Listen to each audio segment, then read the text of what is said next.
Hey man, it's your boy the IQ King, aka the King of Off-Ball Movement, and today it's time for me to live up to my name as the IQ King, as the King of Off-Ball Movement, and teach y'all my secrets on how I get open off the ball so well.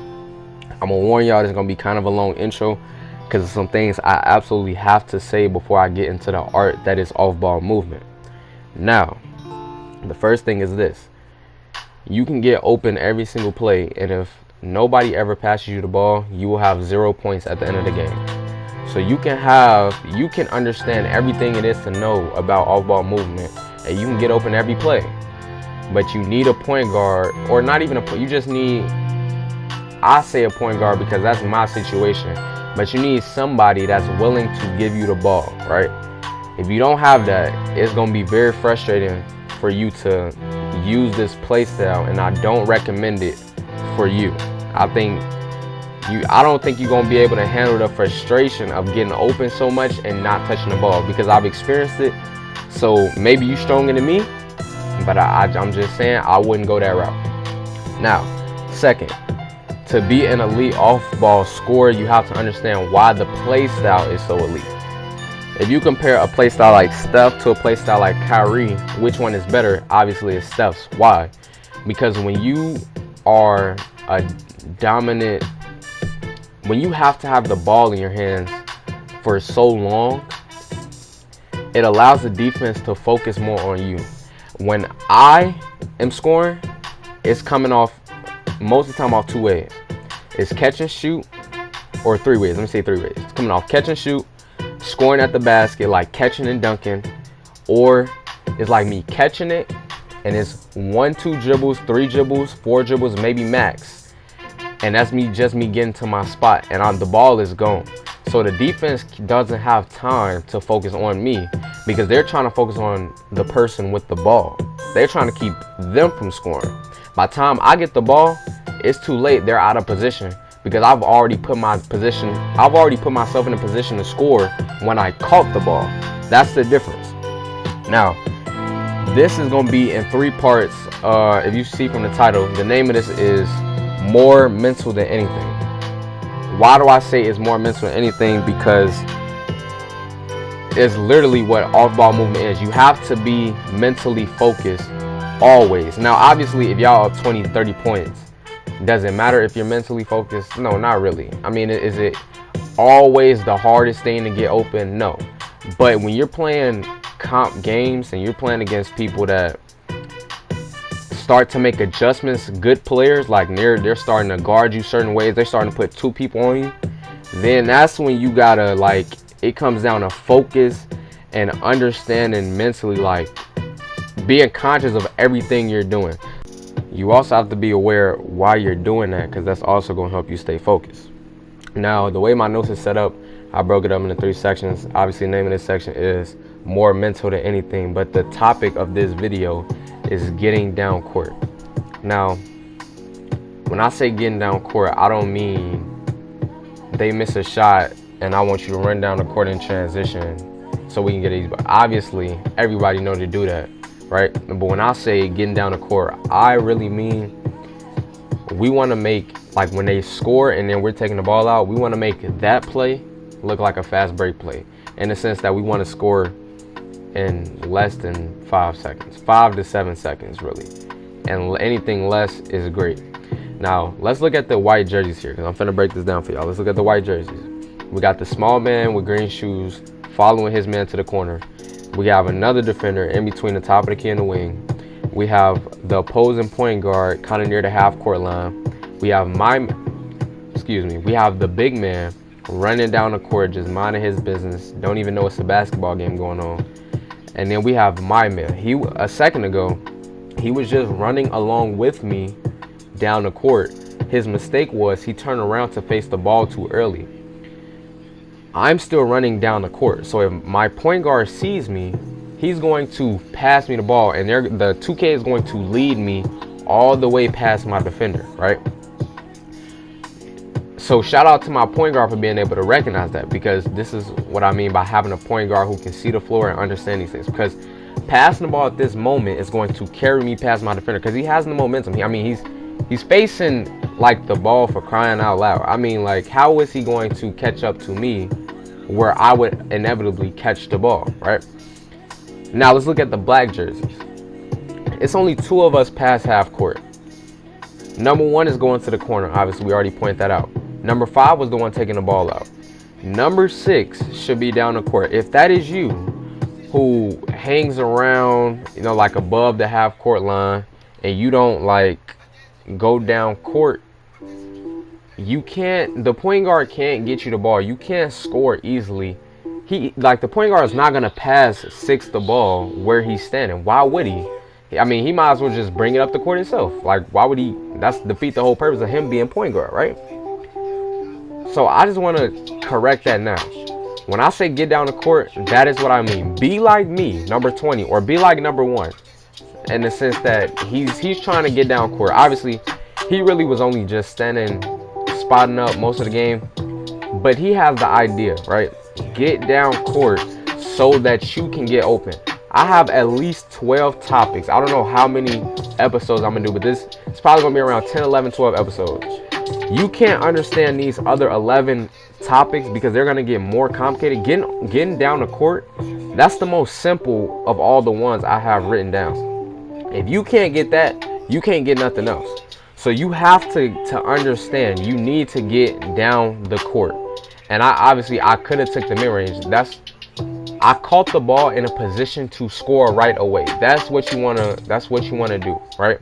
Obviously, I didn't shoot it because I'm just being unselfish this game. Next play, right? They score. I come down the court, right? Pause it, please. The idea is not, when I say get down the court, I don't mean sprint to the basket as fast as you can, because that is not what's going to get you open. When I say get down the court, I mean you need to get down the court and find open space. Get down the court so you can set yourself up for the cut that's going to get you open. You don't want to just sprint down the court just to be sprinting down the court, right? Now, why do we want to get down the court fast? Let's point out one of those reasons. We point out maybe 1 or 2, but let's point out one of those reasons.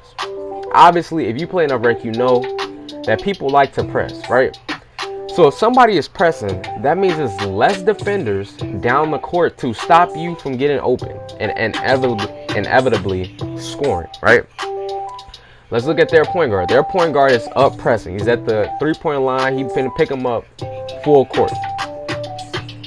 We have the small man in green shoes in the corner, right? He's just worried about his man. Once again, we have this, dark-skinned looking guy in between the top of the key and the wing. The same spot he was in the last play, right? Only difference is the center is no longer near the paint. He's now near the corner near my side. So what does that leave open? Obviously, that leaves open to cut to the basket. Just look at it. Like, who's covering the basket? Nobody. Now let's look at our team.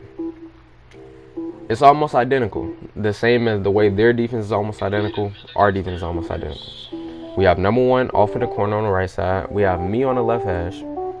We have number 5 taking the ball out. And we have 6 not down the court.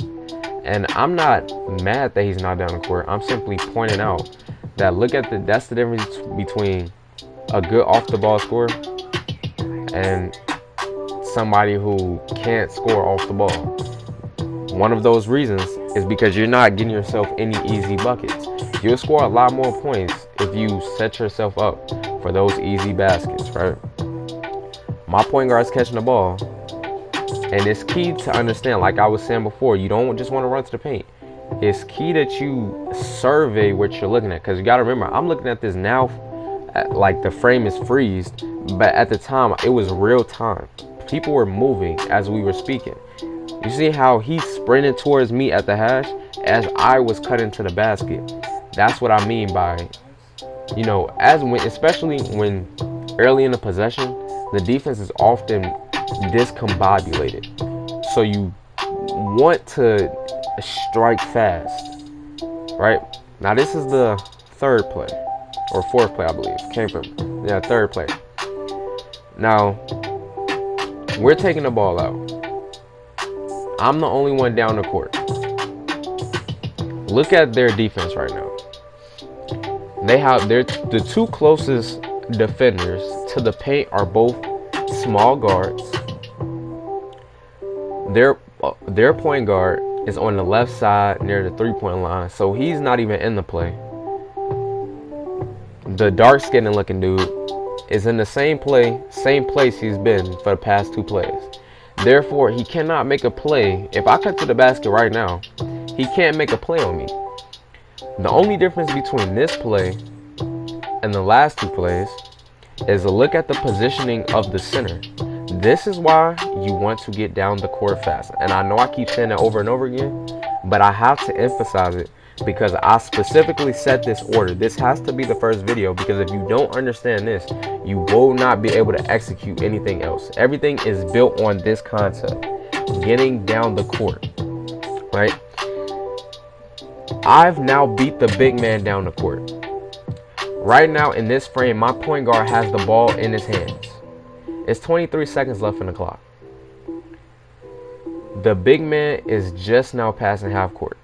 So that means in the next second, my point guard can rocket the ball down to me, and I should be open to make. And I don't even want to necessarily say you have to be open, as in you have to shoot as soon as you catch it. But you should be in a position where you have the advantage. You are in a position to make a play. That's what you always want. You always want to be in a position to make a play. And as you can see, I catch the ball. I pump fake. The center is jumping for some reason. And look at, if you turn it back and you look at the dude that was guarding me to some degree. If you look at the green shoes, the small man in green shoes, he didn't even follow me over. So the center had to pick me up, and at that point, it would have been one-on-one with me in the center. Now, this is a new play. This is the 4th play. We're only doing 5 plays. This is the 4th play. Obviously, I didn't feel like I had to say get out in transition because I feel like everybody knows that. But I still want to show a play of me executing it and me explaining it, right? So we get back on defense, and we end up getting a contest. He misses a shot, and I see we have the chance to get the rebound. Not even have the chance. I see that it's most likely that we will get the rebound. So I get out first because I know it's a 99% chance we get the board. And that's what leads to me being the closest one to the basket, white or black jersey. If it looks like we may not get the rebound, don't be leaking out just to leak out, because you only going to cost your team points. Now, obviously, this is how the play played out. We got the easy 2. That's exactly what's supposed to happen. It don't require that much breakdown. Now let's look at the final play. They get a wide open 3. They make it. We're taking the ball out once again. Freeze right here. Bam. Almost the same exact setup in terms of our offense, right? Number 1 in the corner, me on the left side. Number 6 not down the court. Now, let's look at their defense. We have the opposing point guard, the white hair, if you're confused. The white hair sitting at the top of the key. Dark skin looking dude sitting in the same spot. Small man with green shoes, once again going to the corner. What do you notice about the center? He's not even past half court, and my point guard has the ball in his hands. What does that tell you? That means that we should score in like a total of 3 seconds. Why? Because look at the positioning of the dude guarding me. He's preventing me from going to the corner, but he's like, I have literally a direct line to the basket. Why? Because I saw the way that he positioned himself as a defender, and I reacted to that. I don't just decide, oh, I'm gonna go to the left hash every time. No, I'm reacting to what I see. And the center was too late to contest me. That's what an 84 driving dunk will get you. 2 points on the board. Now that's the end of the video. I feel like I've broken it down pretty well. This is only my first one, because I have no doubt that the next video is going to be better in terms of just less choppy. But that's the video. If you made it this far, like the video. If you want more videos like the ones I'm dropping, subscribe to the channel, because I'm gonna be dropping a lot more like this. And I'm out, man. Never compare me to who you wanna compare me with. I was broke without a home, soon I'm be glamorous. I came a long way, yeah, I came a long way. But I know who I am. Thugging through the snow, I had to get it anyway. I know my turn coming like any day. I've been like waiting on like to sit. Can't afford to be on that bench, I'm right on time, I'm heaven sent. Know how to play them cards like it was a poker game. I did what I did, almost so smooth, but I had to change.